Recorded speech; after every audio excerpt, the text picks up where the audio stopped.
औज़ुबिल्लाहिमिनश्शैतानिर्रजीम बिस्मिल्लाहिर्रहमानिर्रहीम। Class 10 student. अच्छा students, last video में एक छोटी सी मिस्टेक ये हुई थी कि यहाँ पे ना क्लास 9 लिखा हुआ है, तो वो क्लास 9 नहीं, वो क्लास 10 ही है।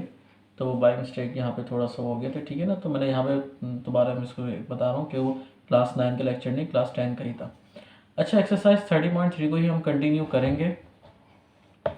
तो अब देखें बेटा, यहाँ पे ठीक है ना, 10 आपको नज़र भी आ रहा होगा। तो 30.3 ही स्टार्ट करेंगे। इसका क्वेश्चन नंबर 6 जो कि मोस्ट इम्पॉर्टेंट है एग्जामिनेशन पॉइंट ऑफ व्यू से, तो इसकी आप लाजमी प्रैक्टिस करके जाना, ठीक है। अब होगा किस तरीके से, इंशाल्लाह इसको भी हम आसान बनाएंगे। घबराना नहीं है आपने, बहुत सुकून से आराम से कर लेंगे इसको। देखो बेटा, लिखा हुआ है find remaining trigonometric function. First part में है sine theta equal to under root 3 divided by 2 and theta lies in second quadrant. Theta जो है वो कहाँ लाई कर रहा है, सेकंड क्वाड्रेंट में लाई कर रहा है। अब ये होगा किस तरीके से, देखो आपने स्टार्ट में सपोज कर लेना है लेट इस तरीके से, और आप यहाँ पे लिखोगे sine theta is equal to y and cos theta is equal to x. अब आप ये कंफ्यूज मत होना कि हमने y क्यों कट किया और x हमने cos को ही क्यों किया। इसका भी आसान तरीका बता देता हूँ। साइन थीटा हमेशा किस एक्सिस पर होता है, y एक्सिस पर। cos थीटा हमेशा किस एक्सिस पर होता है, x एक्सिस पर। तो इससे काम आसान हो जाएगा, ठीक है। तो याद रखिएगा, साइन थीटा हमेशा किस एक्सिस पर होता है, y, तो इसको y ही सपोज कर लो। cos थीटा हमेशा किस एक्सिस पर होता है, x पर, तो इसको हमेशा x ही सपोज कर लो, ठीक। अच्छा, तो अब देखें बेटा, जो आपने साइन थीटा क्या सपोज किया है, y। तो अब मुझे बताएं, यहाँ पे गिवन था आपको sine theta equal to √3 divided by 2। तो अब इस साइन थीटा की जगह मैं y भी तो लिख सकता हूँ, y is equal to √3 divided by 2। Is it clear. तो बस साइन थीटा जो सपोज किया था y, देन साइन थीटा की जगह पे क्या आ जाएगा y is equal to √3 divided by 2। अब यहाँ पे मैं एक आइडेंटिटी यूज़ कर रहा हूँ जो कि आपने बचपन से ही पढ़ते हुए आ रहे हैं ट्रिग्नोमेट्रिक में। वो क्या होती है, sine square theta plus cos square theta किसके बराबर होता है, 1 के।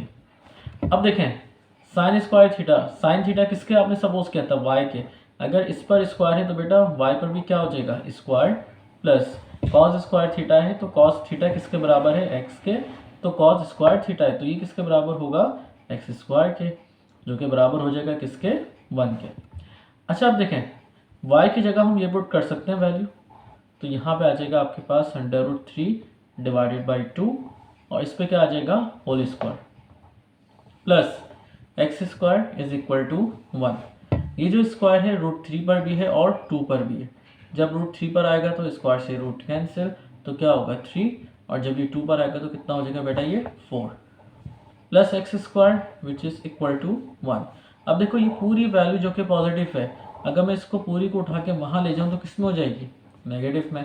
तो ये बन जाएगा तुम्हारे पास x square equal to 1 minus 3 divided by 4। तो समझ आई ना, इसको मैंने ऐसा नहीं कि इसको मैंने पूरी की पूरी वैल्यू उठा के मैं लेके गया हूँ वहाँ, तो जो कि पूरी वैल्यू पॉजिटिव थी तो वहाँ जाके क्या हो जाएगी, नेगेटिव। अब यहाँ पे एलसीएम किसका आ रहा है, 4 का। So x square is equal to 4 1 is 4 minus 3 divided by 4। So 4 minus 3 obvious बात है positive 1, so positive 1 divided by 4। Square है, now taking root on both sides, तो बेटा ये स्क्वायर से ये रूट क्या हो जाएगा आपके पास, cancel out. So x is equal to plus minus 1 divided by 2।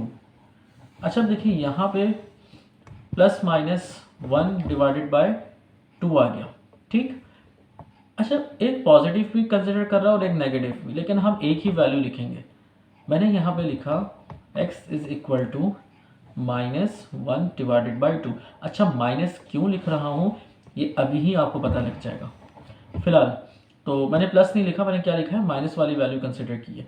अब देखिए यहाँ पे आपको कॉस थीटा किसके बराबर था, x के। तो x की जगह में क्या लिख दूंगा दोबारा, कॉस थीटा। तो बेटा यहाँ x की जगह पे क्या आ जाएगा आपके पास, cos theta, sorry cos theta is equal to -1 divided by 2। तो मुझे यहाँ पे बेटा किसकी वैल्यू मिल गई, कॉस की वैल्यू मिल गई। अच्छा, अब मुझे मैंने कहा ना कि मैंने माइनस साइन क्यों लिया है। देखो सवाल में क्या था, साइन थीटा की वैल्यू किस में है, पॉजिटिव में, और थीटा कहाँ लाया कर रहा है, सेकंड क्वाड्रेंट में। अगर थीटा किस में हो, सेकंड क्वाड्रेंट के अंदर हो, तो सिर्फ साइन ही पॉजिटिव होता है, बाकी कॉज हो गया, टेंजेंट हो गया, ये सब क्या होंगे, नेगेटिव होंगे। तो जब भी देखो मैंने यहाँ पे कॉस क्या लिया है, नेगेटिव लिया है।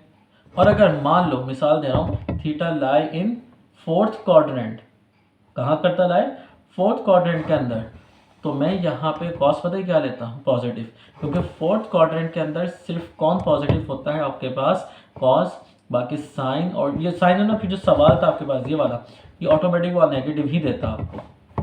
तो ये याद रखिएगा, जहाँ थीटा लाई करेगा सिर्फ वो पॉजिटिव, बाकी सारे हम क्या लेंगे, नेगेटिव कंसीडर करेंगे, ठीक। तो ये तो आ गया आपके पास कॉस की वैल्यू। अब हम किसकी वैल्यू फाइंड करेंगे, टेंजेंट की। तो कह रहे हैं ना रिमेनिंग ट्रिग्नोमेट्रिक फंक्शन मालूम करना है, तो एक ट्रिग्नोमेट्रिक तो हमें सवाल में गिवन था, एक हमने कॉस से फाइंड कर लिया। अब हम यहाँ पे लिखेंगे since that tan theta equal to, इसका फॉर्मूला होता है sine theta divided by cos theta, ठीक है। So now tan theta equal to, sine तो सवाल में ही गिवन था, किसके बराबर था, √3 डिवाइडेड बाई 2। अब होल डिवाइड कॉस थीटा किसके बराबर है, -1 डिवाइडेड बाई 2। तो बेटा ये 2 से ये 2 भी क्या हो जाएगा, कैंसिल आउट। तो यहाँ पे क्या आ जाएगा आपके पास, tan theta equal to √3 divided by -1। अब डिवाइड का जो 1 है लिखे ना लिखे कोई फर्क नहीं पड़ता, लेकिन यहाँ माइनस है, ये माइनस साइन कहाँ शिफ्ट करना है अपने ऊपर। तो बेटा ये बन जाएगा अब आपके पास टेन थीटा इक्वल टू -√3, और यहाँ से आपको किसकी वैल्यू मिल गई, टेंजेंट की वैल्यू मिल गई, ठीक। अब इसका सॉल्यूशन सेट या आंसर लिखने का तरीक़ेकार देखो, आप क्या करोगे बिल्कुल लास्ट में। अब ये तो मैंने एक ही पेज पे करवा रहा हूँ आपको, ठीक है ना, अगर आप नेक्स्ट पेज पे जाएंगे। अच्छा जी, अब इसका सॉल्यूशन सेट आपने बनाना है, वो इस तरीके से बनाना है। देखो साइन थीटा आपको सवाल में गिवन था, वो कितना था आपके पास, √3 डिवाइडेड बाई 2। अब देखोगे यहाँ पे इस पूरी लाइन में साइन का इन्वर्स क्या होता है, कॉसेक। तो इसका इन्वर्स, तो इसका भी इन्वर्स कर दो। तो कॉसेक में क्या लिखोगे, 2 डिवाइडेड बाई √3। कॉस थीटा किसके बराबर था, -1 डिवाइडेड बाई 2, ये रहा, ठीक है ना। अच्छा, कॉस का इन्वर्स क्या होता है, सीकेंड, यानी कि सेक थीटा। तो -1/2 का इन्वर्स क्या होगा, सिर्फ -2, क्योंकि 1 नीचे ले जाओगे, उसको फिर लिखे ना लिखे कोई फ़र्क नहीं पड़ता, लेकिन माइनस साइन तो रहेगा। इन्वर्स करने में कभी भी माइनस साइन की कोई तब्दीली नहीं होती।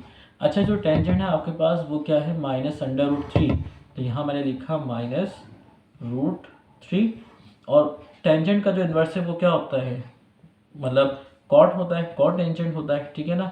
तो यहाँ पे आ जाएगा -1 डिवाइडेड बाय √3, और यही इसका आंसर है। तो बेटा इसकी लास्ट में प्रैक्टिस कीजिएगा, इसके पार्ट्स बहुत ज़्यादा इंपॉर्टेंट हैं।